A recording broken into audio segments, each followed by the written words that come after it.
In the early hours of dawn, the quiet town of Al-Qubaybah in the Israeli-occupied West Bank awoke to a thunderous blast. A single explosion tore through the stillness, shaking nearby houses and lighting the sky with a sharp orange flare before a massive column of grey smoke began to rise.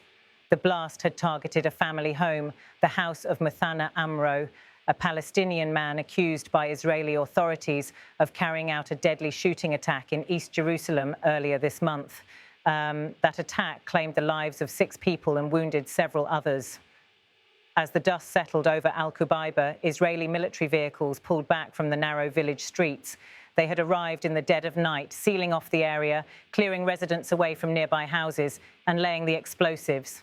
When the charges detonated, the 2-story home was reduced to a pile of rubble and shattered concrete.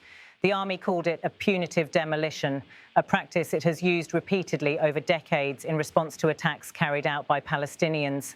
Emergency crews rushed in almost immediately after the soldiers withdrew. Local civil defence units and ambulance teams fanned out around the ruined structure, checking for any injured, though none were reported. They stepped carefully over twisted metal rods and splintered wood. Neighbours gathered in shock, watching as the skeletal remains of the house smouldered in the cool morning air. The destruction did not stop at one building. Several neighbouring houses were left damaged by the force of the blast, windows blown out, walls cracked, even roofs punctured by flying debris. Residents walked through their homes surveying the harm, broken glass scattered across floors, furniture overturned, doors torn off hinges. For many, the experience was a night of terror that ended with a morning of loss. Among those who came to witness the aftermath was Nafiz Hamouda, the mayor of Al-Qubaybah. Standing near the rubble, he described the events that had brought his town to this moment. Speaking to reporters, he said, "Some time ago, on September 8th, an operation took place in the Ramot area of Jerusalem. The attackers were 2 men, one from Qubaybah and the other from Katana. The attacker from Qubaybah is the one whose house was demolished today. He was given 10 days' notice last night they came, and at dawn today, the house was blown up." The mayor went on to highlight the wider toll of the explosion. The demolition did not only damage the attacker's home, he said, but also caused significant damage to neighbouring houses. Around 4 or 5 homes were badly affected. And of course, this is the nature of the occupation. It does not stop at harming one individual, but tries to inflict damage on as many citizens as possible. His remarks reflected the frustration and anger felt by many in the town. For them, the demolition represents not justice, but collective punishment, a policy that leaves families homeless and entire neighbourhoods scarred for actions committed by one person. The Israeli army, on the other hand, insists that such demolitions serve as a deterrent to potential attackers. Officials argue that the threat of losing one's home discourages others from carrying out violent acts. Over the years, this practice has become a familiar but highly controversial element of Israel's security strategy in the West Bank and East Jerusalem. Human rights organisations and international observers have condemned the practice, calling it a violation of international law. Amnesty International has stated that punitive demolitions do not bring justice to the victims of attacks, but instead punish entire families who often had no involvement in the crime. The United Nations has repeatedly urged Israel to halt demolitions, warning that they risk fueling resentment and perpetuating the cycle of violence. The shooting in Jerusalem's Ramot neighbourhood, which led to this demolition, shocked Israelis earlier this month. On September 8th, gunmen opened fire on commuters and pedestrians, killing 6 people on the spot and injuring others. Israeli security forces captured the suspected attackers soon after, including Muthanna Amro. He has remained in custody while facing charges related to the killings. The attack added to a grim toll of bloodshed in a year already marked by escalating tensions between Israelis and Palestinians. The demolition in Al-Qubaybah has deepened those tensions. Local residents describe a sense of living under constant threat, not only from the conflict itself, but also from the sudden loss of their homes. Families whose houses were damaged say they now face costly repairs without any compensation. For them, the blast was not just the destruction of bricks and mortar, it was a blow to their sense of security and dignity. Eyewitnesses recall hearing the explosion in the early dawn, followed by the cries of children and the rush of neighbours into the street. Some families took shelter in nearby relatives' homes as the army's heavy vehicles moved out of the area, By mid-morning, people were picking through the debris, retrieving whatever possessions they could salvage, clothes, schoolbooks, even photographs from half-collapsed walls.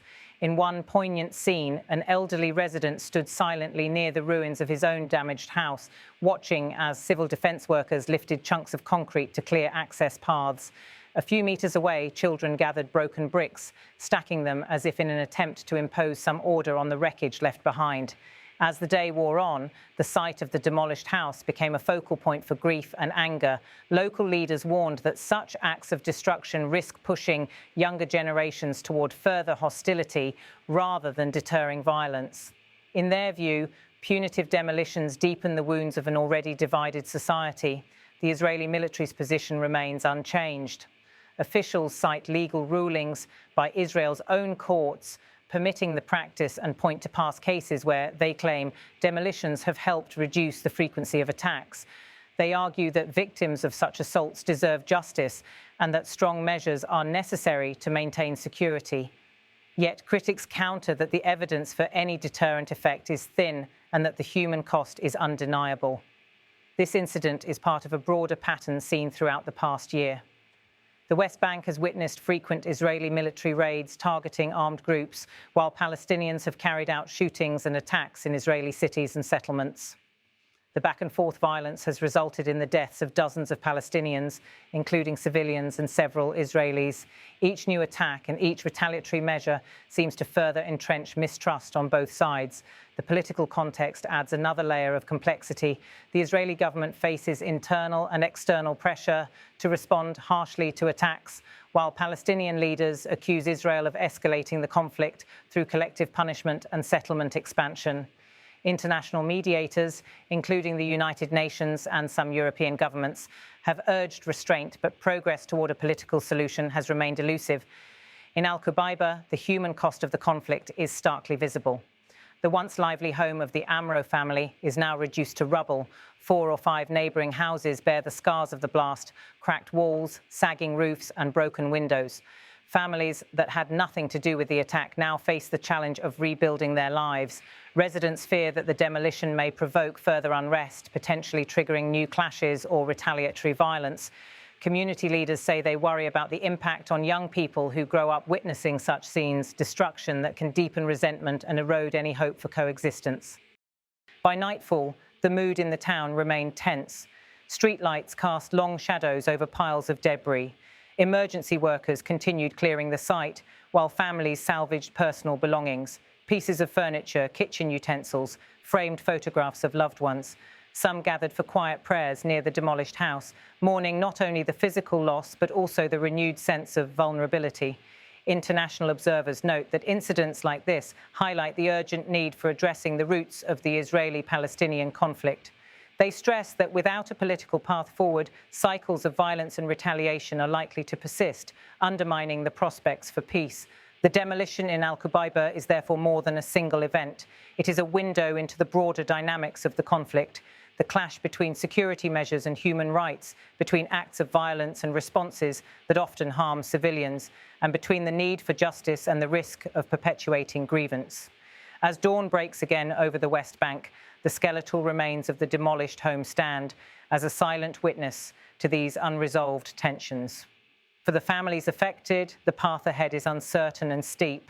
For the region, the incident is another reminder that peace remains fragile and that without meaningful steps to address underlying grievances, the cycle of violence is unlikely to end.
قبل فترة من الزمن صارت عملية في منطقة رموت، اللي نفذوا العملية اثنين، واحد من قرية القبيبة والثاني من قرية قطنة.